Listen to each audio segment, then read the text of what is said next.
Throwaway time. What's your secret that could literally ruin your life if it came out? Well, it's more of a secret to my friends that I've made recently. Some background first. I don't like being touched or hugged, and I'm incredibly uncomfortable with intimacy in general. When I was in the 8th grade, a bunch of girls in my class convinced me they had a friend who fancied me. They said she had seen me somewhere and thought I was cute. Faked a MSN account, and they talked to me every night for a few months, invited me out to the movies and obviously didn't show up, then revealed to the whole grade that I had been tricked into having an imaginary girlfriend. I was mocked viciously by everyone in the grade, and ever since then I can't really trust women. I also can't believe that a girl may have feelings for me. Even when they explicitly tell me they have feelings for me, I can't help but feel like they're trying to trick me. It's caused a lot of insecurity, and I can't get attached to people easily. I'm terribly afraid to text or message people first because I'm convinced I would be annoying them. What's worse is that when I think about it, I know it probably isn't true, but I can't help but feel like it is. Even though it was grade 8, it was around the time when attraction to women was just starting to get real. So to be hurt at a time as delicate as that has really done some damage. The secret, of course, is that I had been dumb enough to be tricked. As you might suspect, the whole thing has left me afraid of being vulnerable. To have this found out by my newer friends, as in university friends, would put me in a really uncomfortable place. I probably wouldn't be able to be their friend anymore. Thanks for reading. You're the first people I've told about what this event has actually done to me. I run a cake business. I charge people hundreds for wedding cakes. Every last one is made using Pillsbury cake mix I buy for $1 a box at Walmart. I suck at baking. Every time I've ever tried to make a cake from scratch, it sucked. But baking is like my whole deal. My friends all call me the cake girl.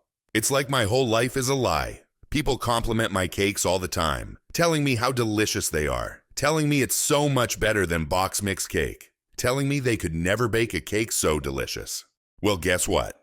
For $1, they too can make a cake just as delicious. Just add oil, eggs, and water. In my defense, I love cake decorating. I make all of the frostings and fondant from scratch. I just hate baking fucking cakes. I base my prices mostly on the decoration of the cakes, and not of the cake itself, if that makes sense. Still, no one knows about this except my husband. Even my best friends think I fucking slave over the oven mixing and baking these damn cakes. I have been doing this for years. If anyone knew, my business and reputation would be in the toilet for sure. I keep telling myself I have to learn how to make the damn cakes without the box mixes, but I never do it. I feel like such a sham sometimes. This isn't necessarily something that could ruin my life, but it could ruin many others.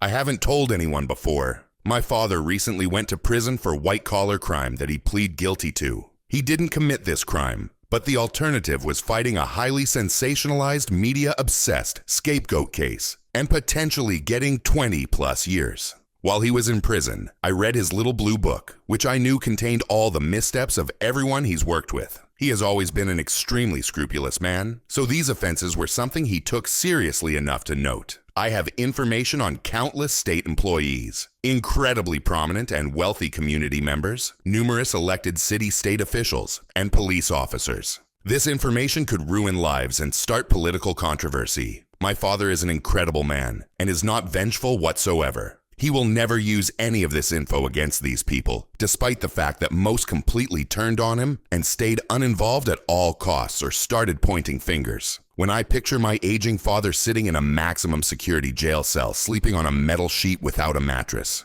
he wasn't given one until his 5th night. I am filled with rage for these people who could have stood up for their friend and prevented this, while he still continues to be loyal. I still haven't decided which campaigns, if any, I'm going to ruin in the upcoming elections. Okay, so this is a secret I've kept for nearly 20 years. During the summers when I was growing up, my parents would often leave my brother and I'm male, with our aunt and uncle who lived out in the country. It was great as they had 4 sons of ages close to ours, so we had a lot of fun doing kid stuff.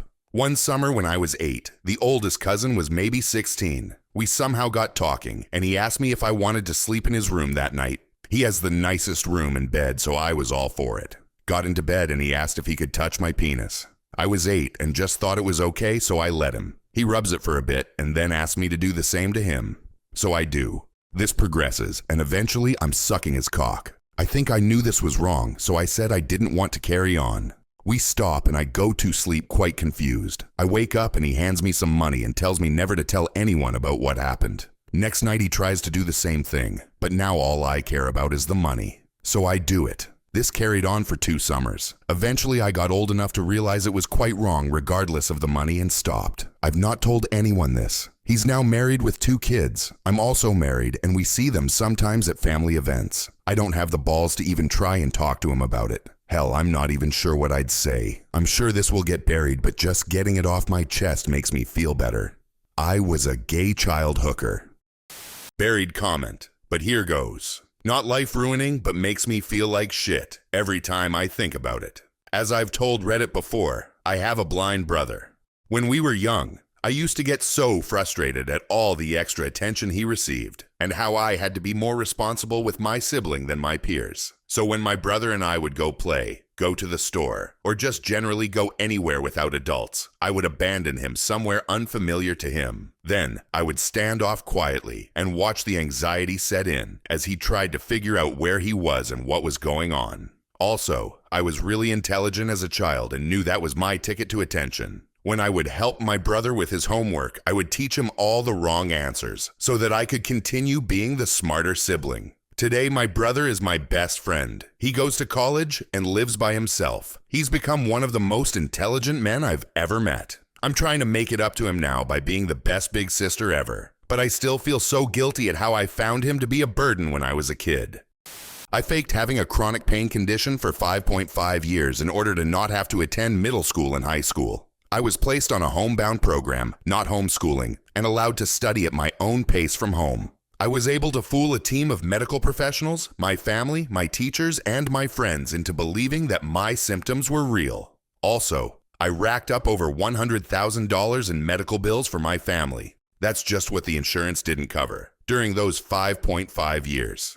I did not realize the extent of the medical bills until late into my lie, and it was one of the main reasons I decided enough was enough. Upon graduating from high school and getting accepted into a good university, I decided that it was time for my pain to go away. No one has questioned the fact that my symptoms vanished overnight. My medical team attributed it to the fact that I was nearing the end of puberty. What I did was a douchebag thing, and my family is continuing to drown in debt from medical bills. I plan to pay them back someday. I simply started the hoax because I was a 12-year-old who absolutely loathed middle school.